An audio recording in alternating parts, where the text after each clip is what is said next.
So, according to our agenda, we're going to see the standard NICSP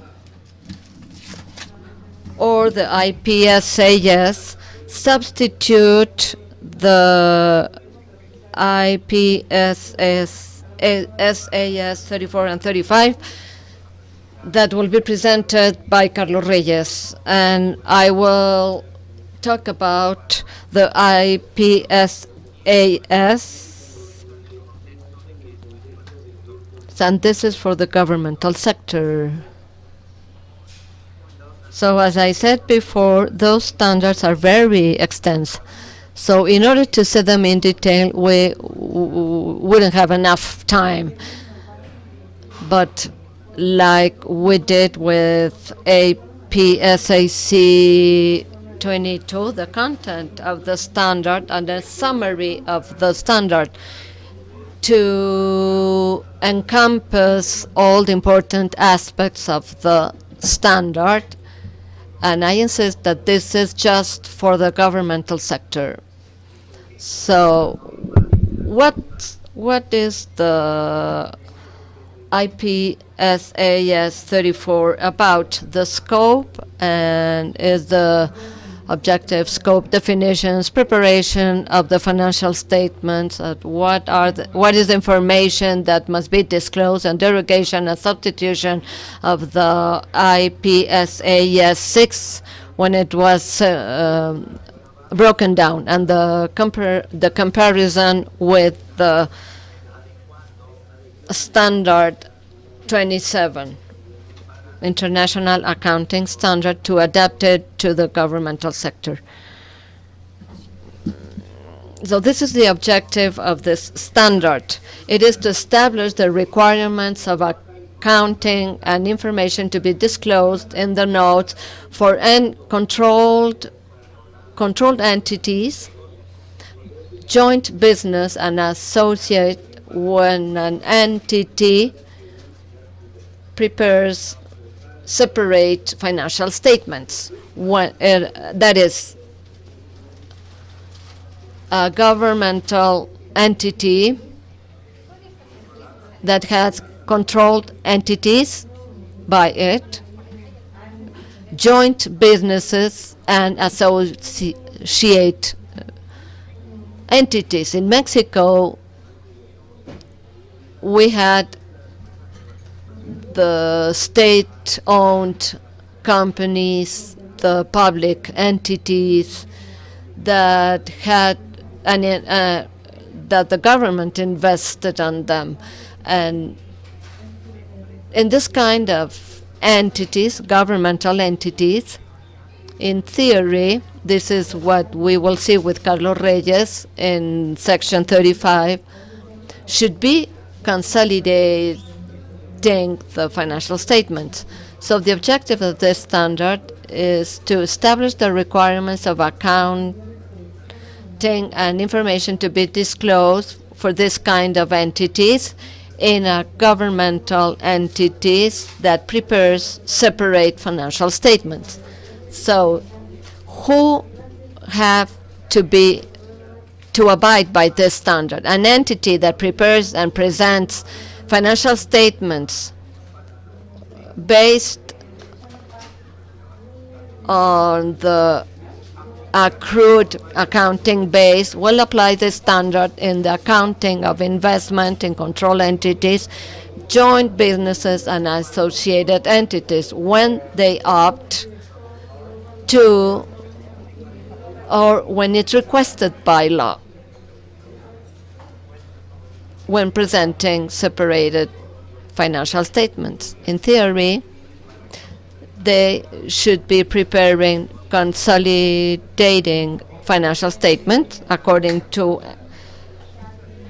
IPSAS 35, and this is when you opt or by any regulations the company has to present this kind of financial statements. Those are the entities that are controlled, that are associated or joint businesses of a governmental entity that opt or is requested to prepare separated financial statements. In the financial statements of the controlled entity, the investment of the controlled, we're talking about the controller entity. So the investment of those controlled investment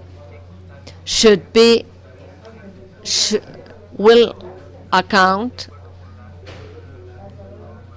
based on the cost according to IPSAS 21 by using the participation method as it is described in IPSAS SAS 36. If the entity opts to measure its investment at reasonable value with changes in the results according to IPSAS SAS 29 will account those investments in their separate financial statements.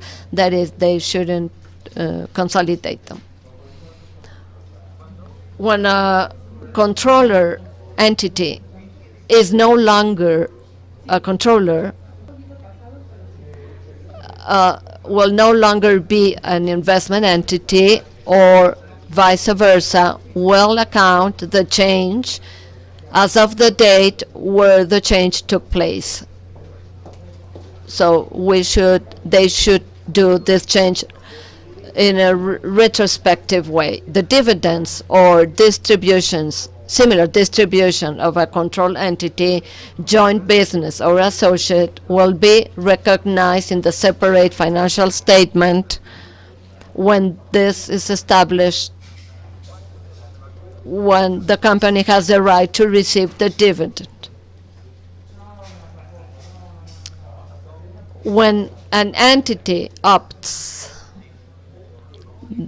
for not to prepare the financial statement in a consolidated way, and instead it will prepare separate financial statements, that's why the IPSAS 6 was divided in 34, 35, 36, 37, 38, but specifically for consolidated and separate financial statements, we're talking about the separate and consolidated financial statement. When an investment entity of a controller prepares separate financial statement as unique financial statement, this will be disclosed in the financial statements of the controlled and controller entity. When the controller entity, because of the exemption of the IPSAS 35, what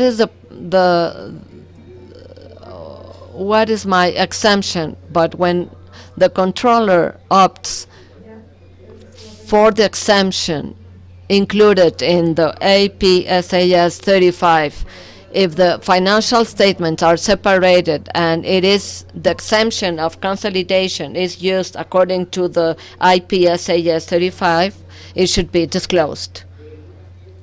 That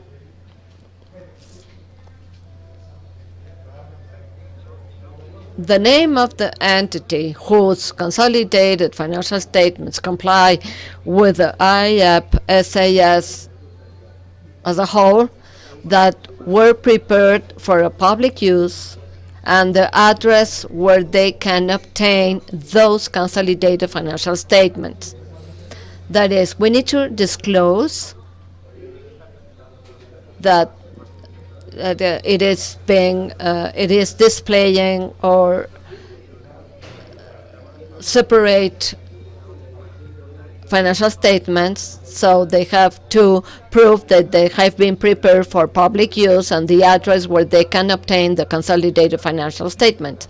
The list of significant investment of the controlled entities, joint businesses and associated, including name, jurisdiction, and percentage of participation, and the description of the method used to post those investments.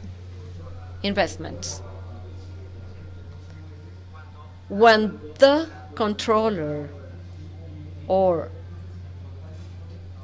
the investor with joint control over participated with significant influence that prepare separate financial statements, it will be identified the financial statements prepared according to IPSAS 35, 36, 37 with the ones that are related to, and it will be disclosed that they are separate financial statements, reasons by which they were prepared in case they were not requested by law. Why we are preparing them if they have not been requested by law. The list of control entities, including the name, jurisdiction, and percentage of participation. Description of the accounting method used. If you see, when an entity opts to do it, or when the controlled, with joint control,